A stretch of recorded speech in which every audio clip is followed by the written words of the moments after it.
Tendo sido convidado por um dos fariseus para jantar, Jesus foi à casa dele e reclinou-se como de costume junto à mesa. Assim que tomou conhecimento que Jesus estava reunido à mesa, na casa do fariseu, certa mulher daquela cidade, uma pecadora, trouxe um frasco de alabastro cheio de perfume. Posicionando-se atrás de Jesus, prostrou-se aos seus pés e começou a chorar. Suas lágrimas molharam os pés de Jesus, mas ela em seguida os enxugou com os próprios cabelos, beijou-os e os ungiu com perfume. Diante de tal cena, o fariseu que o havia convidado falou consigo mesmo: se este homem fosse de fato profeta, bem saberia quem nele está tocando e que espécie de mulher ela é, uma pecadora. Então voltou-se Jesus para o fariseu e lhe propôs: Simão, tenho algo para te dizer. Ao que ele aqueceu: sim, mestre, dize-me. 2 homens deviam um certo credor. Um lhe devia 500 denários e outro 50. Nenhum dos dois tinha com que pagar. Por isso o credor decidiu perdoar a dívida de ambos. Qual deles amará mais? Replicou-lhe Simão: imagino que aquele a quem foi perdoada a dívida maior. Ao que Jesus congratulou: julgaste acertadamente. Então virou-se em direção à mulher e declarou a Simão: vês essa mulher? Entrei em tua casa, não me deste água para lavar os pés, como é costume. Esta, porém, molhou os meus pés com suas lágrimas e os enxugou com os próprios cabelos. Da mesma maneira, tu não me saudaste com um beijo na face, como é tradicional. Ela, todavia, desde que cheguei, não cessa de me beijar os pés. E mais, tu não me ungiste a cabeça com óleo, como era de se esperar, mas essa mulher com puro bálsamo ungiu os meus pés. Por tudo isso, te asseguro, presta atenção, o grande amor por ela demonstrado prova que seus muitos pecados já foram todos perdoados. Mas onde há necessidade de pouco perdão, pouco amor é revelado. Em seguida, Jesus afirmou à mulher: perdoados estão todos os teus pecados. Então os demais convidados começaram a comentar: quem é este que até pode perdoar pecados? E Jesus revela à mulher: a tua fé te salvou, vá-te em permanente paz. Quem pode glorificar a Deus por essa palavra? Redobra a sua atenção, evita de andar agora, fica focado aqui. Toda atenção é pouca. Jesus foi convidado para um jantar. E esse jantar é diferente do jantar que Jesus um dia foi convidado lá em Betânia, pelos irmãos Marta, Maria e Lázaro. Porque a intenção desse convite é diferente. Nós, olhando o texto bíblico, percebemos que no jantar que Jesus foi a Betânia, Jesus foi à casa de Marta, Maria e Lázaro, porque a presença dele era apreciada ali. A Bíblia diz que eles eram amigos de Jesus e faziam questão da presença de Jesus na casa deles. Prepararam um jantar, prepararam um banquete, prepararam uma estadia, deram a melhor recepção possível para Jesus naquele jantar. Ele foi recebido com muita graça.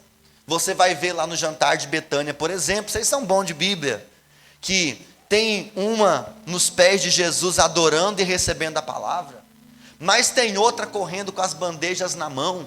A gente critica muito Marta, e Jesus repreende Marta: Marta, Marta, porque você está fadigada com tantas coisas.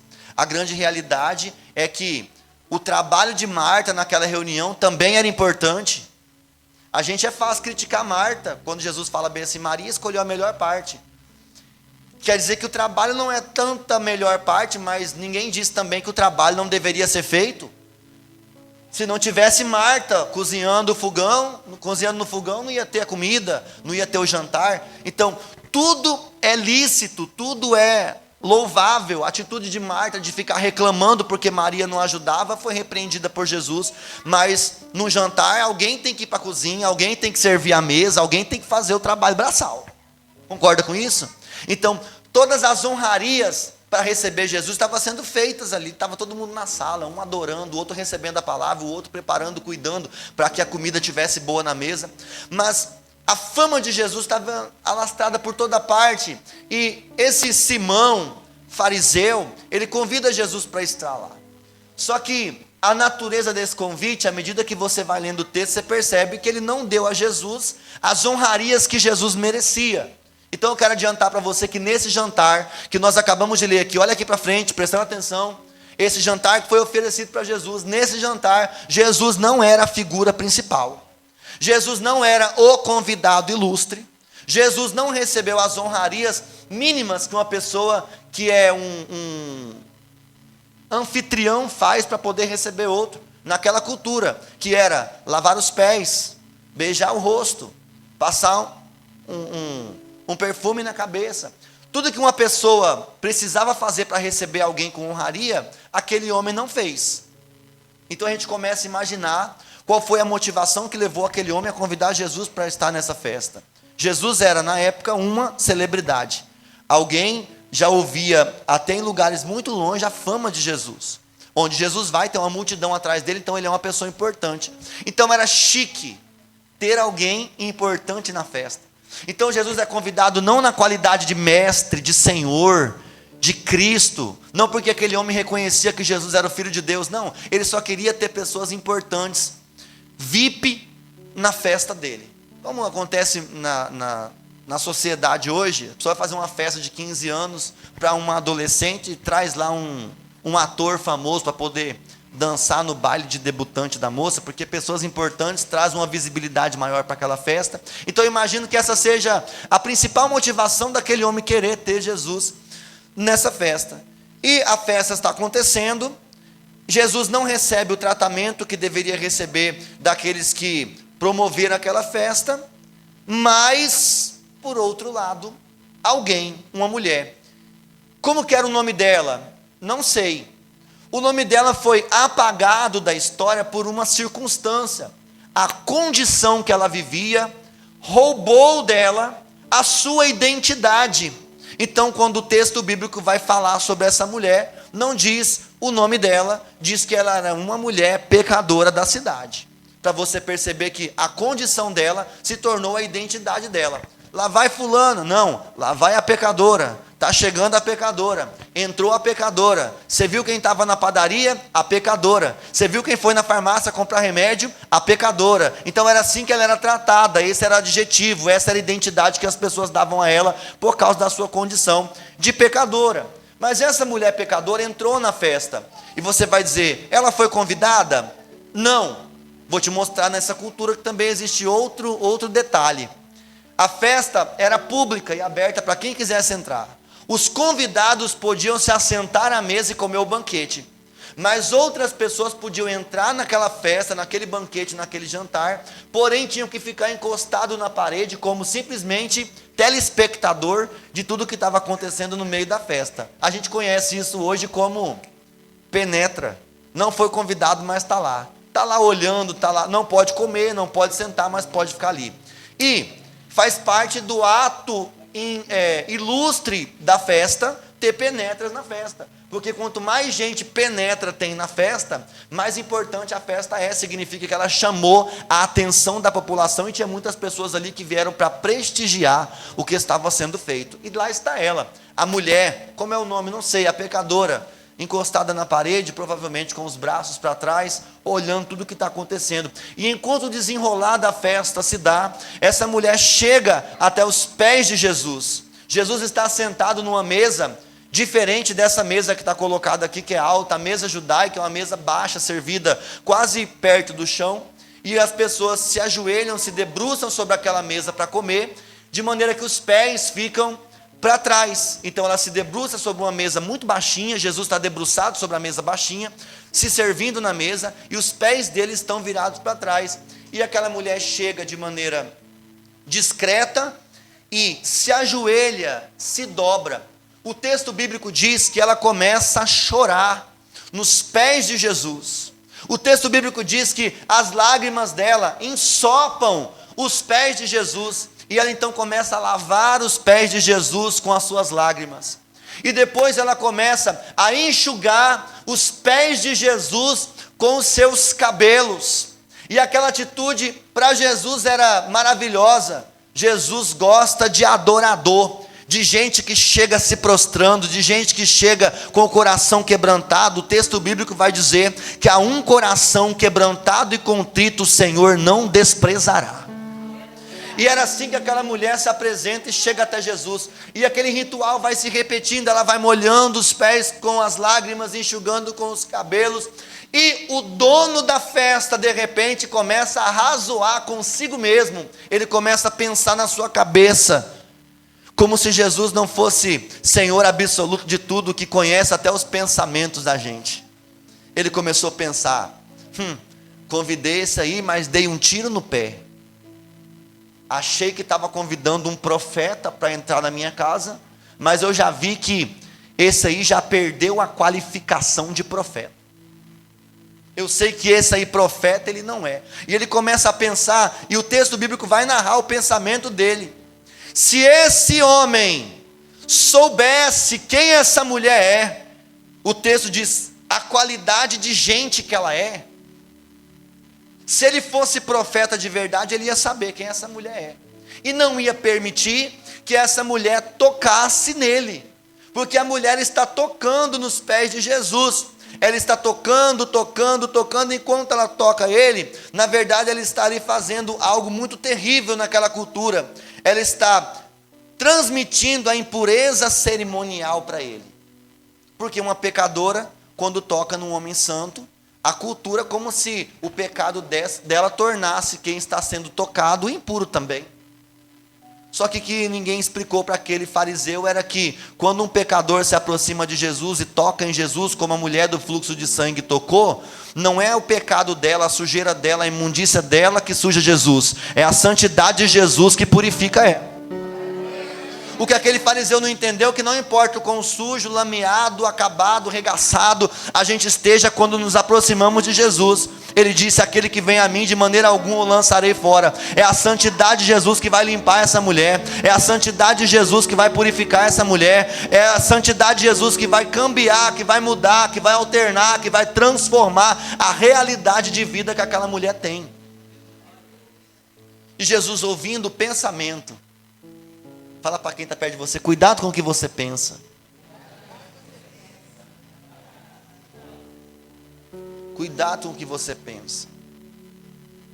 Porque aqui eu não consigo ver o que você está pensando. Só que Provérbios 15 diz que os olhos do Senhor são como chama de fogo, passeia sobre toda a terra contemplando os bons e os maus. Ele sabe o que você pensa. Então ele está julgando. Profeta, deixa o profeta saber disso, se soubesse. Aí talvez dizendo assim, ela está enganando ele, está enganando todo mundo, com essa carinha de santa aí. A Madalena arrependida, ah lá, choro. Sabia que aquelas lágrimas ali, aquilo é lágrima de crocodilo. É isso que está no pensamento dele, é isso que ele está pensando, está enganando todo mundo. Talvez alguém olhe para uma pessoa, para um comportamento equivocado e pensa bem assim, ah lá, ó, será que o pastor não vê que essa pessoa, será que a igreja não notou, será que ninguém, e a gente começa a imaginar sobre o pensamento que temos sobre as outras pessoas, esquecendo, irmãos, que eu preguei aqui no café, que quando você é precipitado em atribuir juízo sobre outras pessoas, você esquece que o mesmo juízo virá sobre você também, porque Jesus disse, com a mesma medida que você medir, você vai ser medido. Com a mesma medida que você medir, você vai ser medido. E aquele fariseu vai ser medido por Jesus, porque ele estava pensando mal de alguém que estava adorando aos pés de Jesus.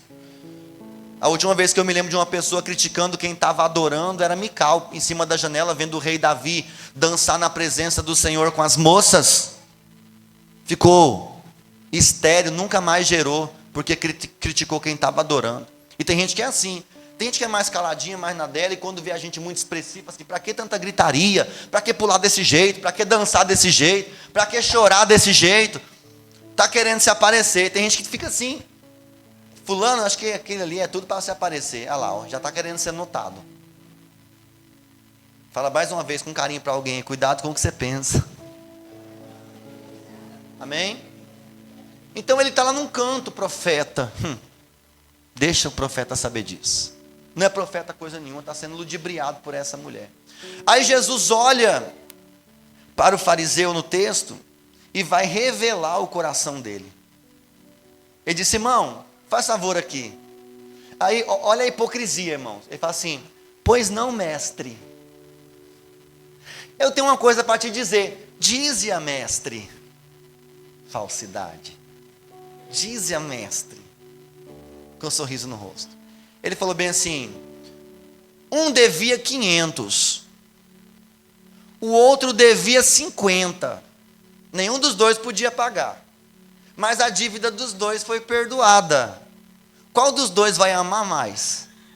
Aí ele disse: claro que quem teve a dívida de 500 perdoada. Jesus falou: é mesmo. Você respondeu certinho. Você acertou na mosca, Simão. Sabe o que acontece, irmão? Essa mulher aqui, ela foi muito perdoada. E por isso que ela está expressando tanto amor. Porque o quanto você é perdoado, é o quanto você expressa o seu amor. E não sou eu quem disse isso. Jesus disse: aquele que é mais perdoado, mais ama. Percebe? Coloca para mim o versículo 47, por favor. No versículo 47 ele diz assim: por tudo isso, te asseguro, o grande amor por ela demonstrado prova que os seus muitos pecados já foram todos perdoados. Mas onde há necessidade de pouco perdão, pouco amor é revelado. Agora eu quero te fazer uma pergunta: quanto amor você tem demonstrado e expressado ao Senhor Jesus? Quanto amor você tem expressado para Ele? Isso vai apontar para uma coisa. Isso vai apontar para o tamanho do perdão que você recebeu. Quando você vê alguém pulando, gritando, chorando, fala assim, escandaloso, não. Você não sabe de onde o Senhor tirou essa pessoa. Você não sabe de onde ele saiu. E toda essa expressão de amor é de alguém que está entendendo que não merecia nada, mas recebeu tudo. De alguém que não merecia nada, mas alcançou tudo. De alguém que estava perdido, afundado, sem ter expectativa, sem esperança, mas um amor tão violento, tão maravilhoso, insondável e ousado, estendeu as mãos, tirou aquela pessoa de dentro de um lago de charco de lodo e colocou os pés dessa pessoa sobre uma rocha. É por isso que ela canta desse jeito, é por isso que ela fala desse jeito, é por isso que ela exagera desse jeito. Foi muito perdoada. Só que, Simão, vamos parar de falar da mulher e vamos falar de você. Entrei na sua casa, você não lavou meus pés. Entrei na sua casa, você não beijou meu rosto. Entrei na sua casa e você não me recepcionou. Estou aqui na festa, você nem conversar comigo veio. E essa mulher aqui, enquanto nós estamos aqui discutindo sobre a ação dela, ela não para de beijar os meus pés até agora. Sabe, Simão, essa demonstração de amor toda que essa mulher está dando, é o perdão que ela recebeu. Eu vou falar uma frase que eu quero que você guarde no seu coração. Ela não foi perdoada porque demonstrou amor, mas muito amou porque foi perdoada. Não pense que você, ao expressar amor, ativa o perdão de Deus. Primeiro você recebe o perdão de Deus e depois você demonstra amor. O amor é consequência de um bem recebido. O amor é a consequência de um perdão recebido. O amor é a resposta a uma graça imerecida que foi recebida por alguém. Quem está aí? Quanto mais demonstramos amor, mais é demonstrado e expresso o quanto fomos perdoados. Jesus te ama. Jesus te ama. Clichê de pastor? Não. Jesus te ama. É muito comum, a gente fica ouvindo os crentes falar isso. Que? Jesus te ama. se torna comum. Mas eu quero nessa noite dizer para você, não é comum. Nós conhecemos bem a expressão do amor de Deus por nós, sim ou não? João 3,16. O que está escrito lá? Porque Deus amou o mundo de tal maneira que deu o seu único Filho, para que todo aquele que nele crê não pereça, mas tenha vida eterna. Essa é a expressão do amor de Deus para conosco. Deus me amou tanto, tanto, tanto, tanto, de tal maneira que Ele pegou o melhor que Ele tinha e entregou por mim. Ninguém pode reclamar de afeto, de amor, de atenção que não foi recebido por parte de alguém, quando essa pessoa tem plena convicção do tamanho do amor de Deus para conosco. Quando você entende a realidade dessa posição, dessa expressão de amor de Deus para conosco, nunca mais você vai mendigar carinho, afeto, amor ou atenção de ninguém.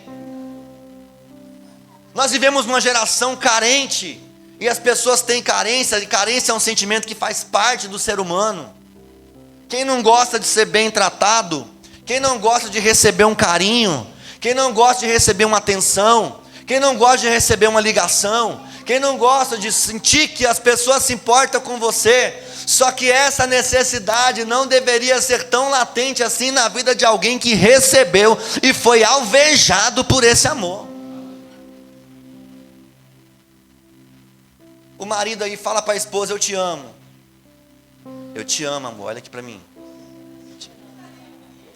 Mas eu não te amo. Ó, não se iluda. Não se iluda. Não se iluda comigo. Eu não te amo como ele te amou. Ah, eu amo. Cadê o pai que tem um filho perto e fala para o filho, eu te amo? Tem que falar assim, meu filho, mas não ama como Deus nos amou. Porque não existe amor nesse mundo que pode ser comparado com o amor de Deus. Porque se tivesse algum amor para comparar, ele dizia, Deus amou o mundo como uma mãe ama um filho. Mas não, ele foi tentar achar uma expressão da quantidade ou da qualidade desse amor. Ele diz, Deus amou o mundo, deixa eu ver de que forma, de que maneira, deixa eu ver. Como a abelha amou o mel? Não. Como o pastor amou a ovelha? Não. Como marido ama a esposa? Deus amou o mundo. Aí não encontrou a palavra. Aí ele falou bem assim, de tal maneira que não existe nenhum parâmetro. O amor de Deus por mim e por você não tem parâmetro de comparação. O amor de Deus por você, irmão, pela sua alma, Deus amou tanto a sua alma, que não tem parâmetro para comparar a expressão desse amor. Aí, coloca para mim Romanos capítulo 5, versículo 8, alguém vai dizer, pastor, se eu for bonzinho, se eu fizer tudo certo, se eu andar no caminho, se eu não errar a estrada, se eu for um filho obediente, se eu for um bom cristão, se eu for domingo à noite nos cultos, se eu participar da escola bíblica, se eu for na culto de oração na sexta, se eu for no albergue visitar no sábado, se eu der meu dízimo, se eu der oferta, se eu contribuir, se eu entrar na gincana, se eu entrar na cantina, se eu entrar na limpeza, pastor, o meu desempenho vai ser bom, aí Deus vai me amar mais. Eu quero dizer para você nessa noite, não existe nada que você possa fazer para que Deus te ame mais. E outra coisa que eu quero falar para você, Deus não te ama pelo seu desempenho. Quem está aí? Eu estou pregando uma realidade que não pode, não deve ser ignorada por nós. Você não pode ir embora daquelas portas hoje sem entender isso. Deus não te ama pelo teu desempenho.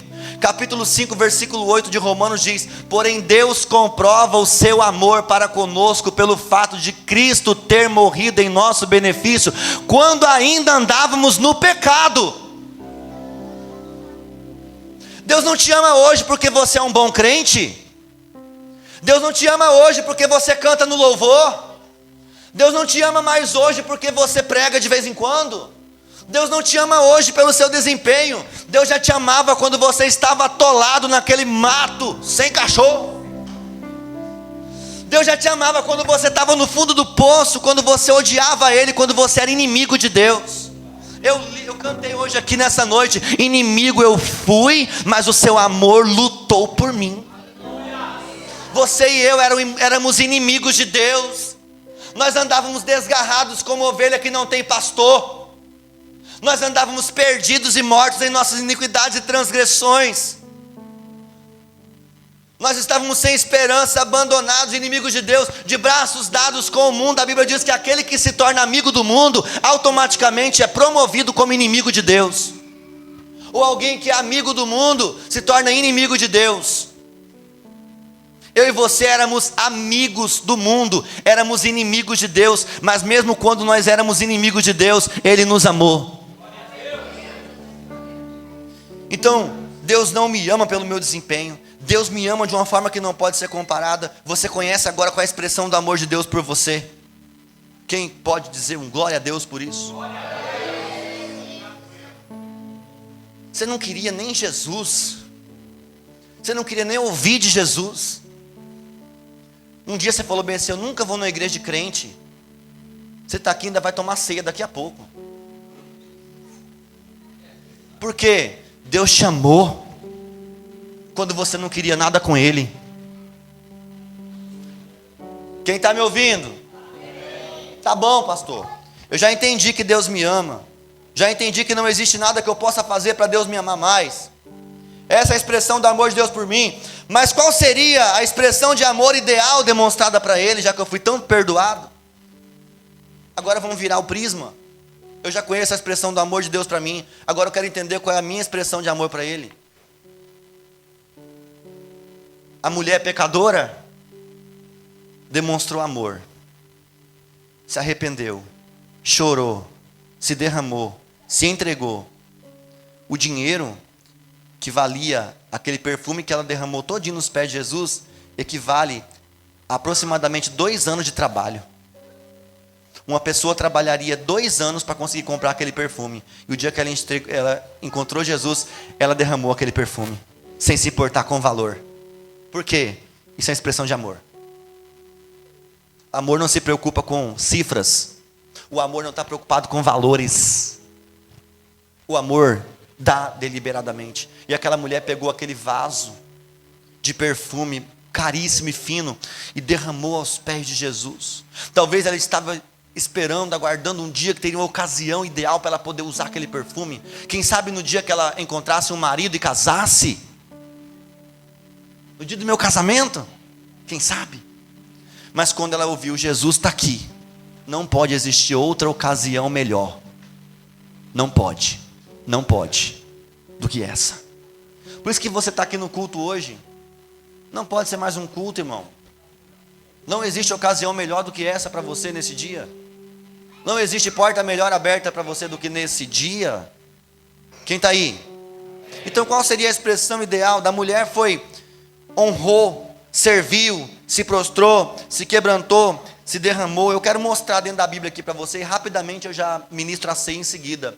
4 aspectos de expressão de amor que nós podemos dar ao Senhor. E você vai anotar. E o último é o que nós conversamos lá no carro ontem, Cauã e o Wesley que lute.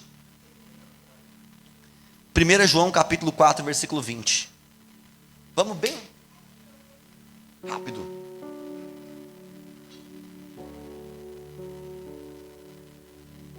1 João 4, 20. Se alguém declarar: eu amo a Deus, não é? Expressão de amor. Eu amo a Deus. Eu amo a Deus. Eu amo a Deus. Alguém está declarando: eu amo a Deus. Tem gente que pensa: eu vou amar, eu amo. Vou tatuar Jesus no meu braço, para demonstrar para Ele que eu amo Ele.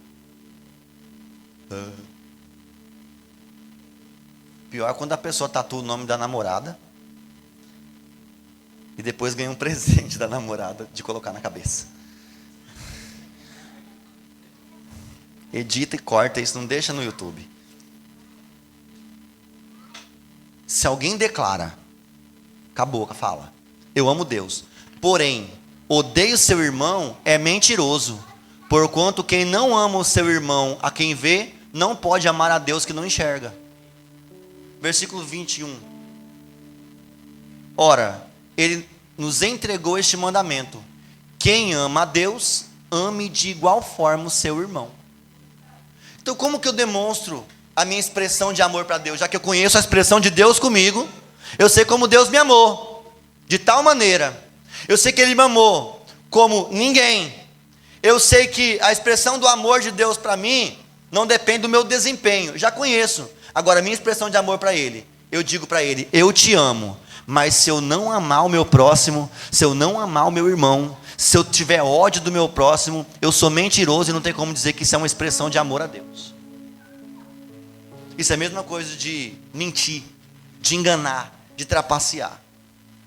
Então eu quero dizer para você, irmão, se existe ainda uma raiz de amargura no seu coração contra alguém, seja quem quer que seja, você precisa liberar o seu perdão muito mais rápido do que você imagina.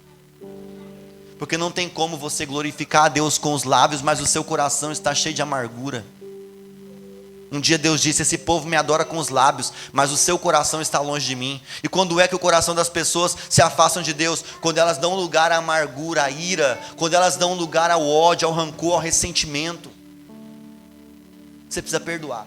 E tem gente que pensa que oferecer perdão a alguém é concordar com a prática dessa pessoa. Alguém te ofendeu e você está pensando assim, eu não vou perdoar porque o que ele fez comigo estava errado. Irmão, você perdoar não significa dizer que o que ele fez foi certo. Uma coisa é uma coisa, outra coisa é outra coisa. Você ter ódio de alguém, você promover vingança contra alguém, esperar que o mal aconteça para outra pessoa, é a mesma coisa de você tomar um copo de veneno e esperar que a outra pessoa morra. Quem vai sofrer com isso é só você. O texto bíblico diz que o ódio e o ressentimento faz apodrecer os ossos. Tem gente doente, tem gente adquirindo doença, porque não libera o perdão. Tem gente que está fisicamente todo regaçado, vou falar no português rasgado, porque não libera o perdão. E você não liberar o perdão contra alguém que te ofendeu, é você pegar essa pessoa, colocá-la nas suas costas, ele vai acompanhar você onde você for. Você está lá na praia viajando, nas férias, você deita, com a barraquinha, tomando água de coco, você lembra da pessoa. Joga água do coco, não vou beber essa água de coco. A amargura vem.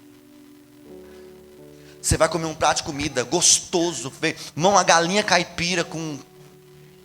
Não, com piqui não, sai com o piqui para lá.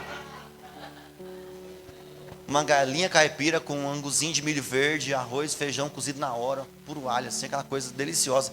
Você vai comer aquilo. Já vi gente salivar aqui agora, ó. Você vai comer, você lembra da pessoa, a comida para bem aqui, ó. Já viu a pessoa vai comer, aparece um cabelo dentro da boca, tem que puxar assim, ó.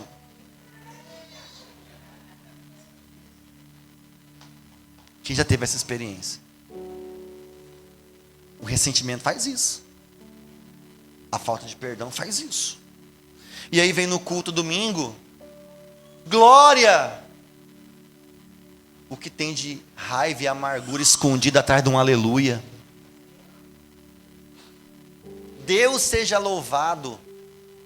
E está esperando. Nós conhecemos uma mulher que ela saía para fora, olhava para o céu, crente, diaconisa e líder do diaconato, e falava assim, eu tenho fé em Deus que fulano ainda vai morrer seco. Aconteceu, começava a amaldiçoar a pessoa, ainda colocava Deus no meio, eu tenho fé em Deus que ainda vou ver. Sabe, irmão, isso é doído. A pessoa envelhece precocemente, fica feio, fica doente, por causa da amargura. Então essa é a primeira expressão de amor a Deus. Deus quer ser amado quando você ama o próximo. Quando você ama o próximo, perdoa quem te fez mal, você está demonstrando a Deus verdadeiramente seu amor. João capítulo 14, versículo 21. Aquele que tem os meus mandamentos, quem está aí? E obedece, esse é o que me ama. E aquele que me ama será amado por meu Pai, e eu também o amarei e me revelarei a ele. Então qual que é a minha segunda expressão de amor a Deus? Ouve o mandamento e obedece. O que adianta falar? Jesus, I love you. Faz o coração pro céu. Mas não obedece os mandamentos do Senhor. No mesmo item, capítulo 15, versículo 12 e 13. Aí ele diz: o meu mandamento é esse. Então Jesus disse: aquele que me ama, guarda meus mandamentos. E o meu mandamento é esse: que vos ameis uns aos outros, assim como eu vos amei. Não existe amor maior do que este, de alguém dar a própria vida por causa dos seus amigos. Então a segunda expressão de amor, diga obediência. Obediência. É isso aí. Então, ter os mandamentos e obedecer. Não adianta você ouvir, o Bruno pregou lá no albergue ontem. Não adianta, irmão, a gente vir aqui todo sábado e prega, vem um e prega. Daqui a pouco vem outro e prega. Daqui a pouco vem outro e prega. Se você ouvir e não guardar para obedecer, nada resolve. Você pode vir no culto todo domingo. Se você não for embora e colocar em prática na segunda-feira aquilo que você tem aprendido de Deus, não vai resolver nada. Aí você pode fazer coraçãozinho, dizer para Deus que ama, tatuar no braço, fazer o que você quiser. Isso para Deus não tem valor nenhum. Posso ouvir um amém? A gente, como ser humano carente, a gente está muito acostumado com as expressões de amor serem feitas para expressar sentimento. Isso não é errado. Você dizer eu te amo, você dizer eu gosto de você, você dizer você é o amor da minha vida.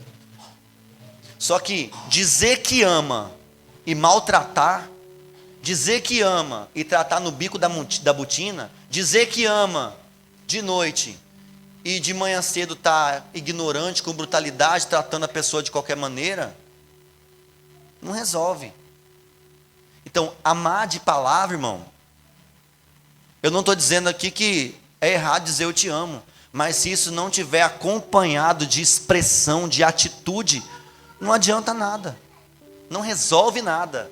E a gente tem mania de falar para Deus, te amo, te amo, te amo, mas não obedece o que Deus manda. Então não. Isso aqui, até uma criança de 5 anos de idade consegue entender isso. Se para amar Deus tem que obedecer o seu mandamento, se você não obedece, então você, como 2 e 2 são 4. Então essa é a expressão de amor. João, capítulo 12, versículo 25.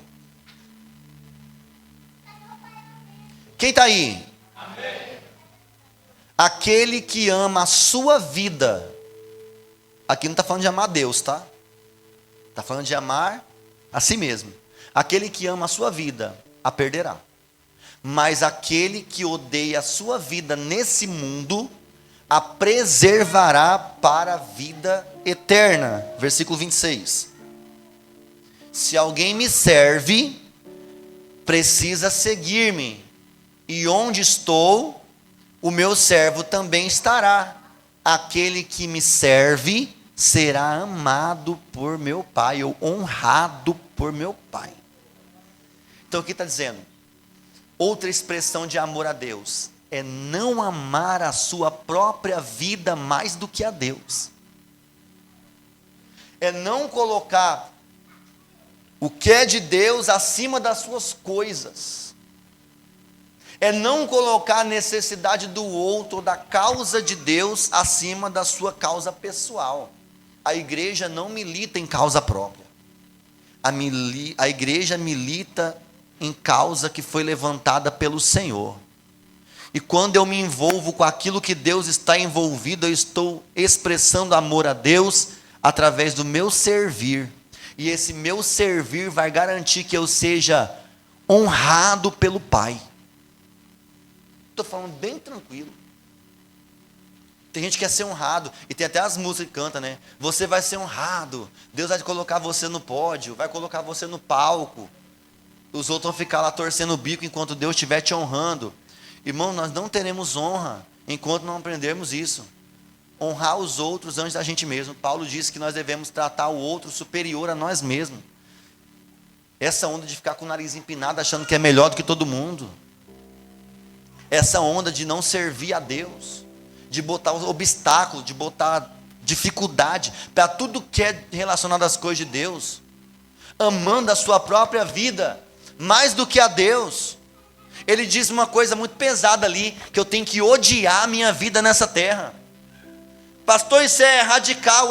Quem disse que o evangelho não é radical? Paulo dizia assim: eu esmurro a minha carne e a reduzo à servidão. Se nós não aprendermos, irmãos, pegar a nossa carne, subjugar ela, para poder viver os propósitos de Deus e servir o Senhor com inteireza, não tem como a gente dizer que ama a Deus. Posso ouvir um amém? E por fim, quarta e última expressão de amor, diga assim comigo: café. Lucas 10, 27. Café. Quem gosta de café? Eu. Café está caro. Eu ia falar uma coisa, mas não pode. Lucas 10, 27. E ele replicou: amarás o Senhor teu Deus. Dobra sua atenção aqui. De todo o teu, me ajuda. Amarás o Senhor teu Deus de todo o teu coração. De toda a tua alma. De toda a tua força. E com toda a tua capacidade intelectual. E na outra visão, tá? Na outra versão, tá? Com todo o teu entendimento. Você percebeu que deu café aí? C, com todo o teu coração. A, com toda a tua alma. F, com toda a tua força. E E, com todo o teu entendimento. Então deu café aí. Uma expressão de amar a Deus. Café, para você nunca mais esquecer. Coração, alma, força e entendimento. Se coloque de pé. E amarás o teu próximo como a ti mesmo. Qual que é a minha melhor expressão de amor a Deus? É amar Ele de todo o meu coração. Eu falei com o Wesley que lute, porque é o Wesley que prega isso. De todo o teu coração, de toda a tua alma, de toda a sua força, de todo o seu entendimento. E amarás o teu próximo como a ti mesmo. Você pode fazer uma oração agora?